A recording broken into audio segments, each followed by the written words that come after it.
follow the line 72 southbound. It's going to be regular route to 82 and Audi. We're going to go left, Audi.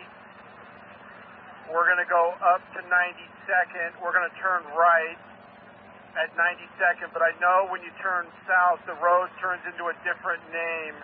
Well, hold on a second. They just opened it up. Okay, no reroute at all. They just opened up the southbound lane.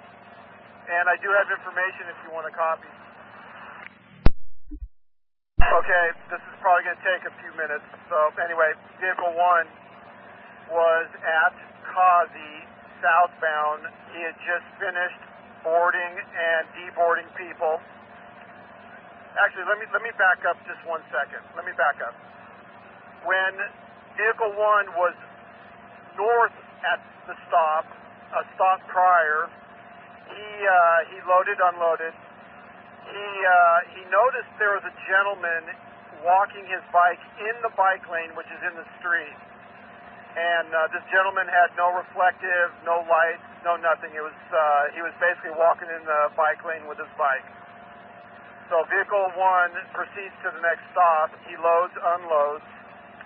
And according to the operator, vehicle 1, he tells me he starts to edge out into the street. Now, mind you, he's only about 6 inches from the curb. So he starts to edge out. He starts to edge out because he wants to get into the travel lane to get going. And anyway, when he starts to go, he heard a noise on the bus in the rear. And so what he did was he pulled over on the far side of Kazi, got out, and saw the gentleman laying in the street with his bike. Now, he does not recall the duels passing over him, and according to some witnesses, the gentleman with the bike was on the sidewalk, pounding on the bus. As the bus drove away, he fell into the street, and they believe he either had a heart attack or hit his head, and he is deceased. Attack or hit his. Okay.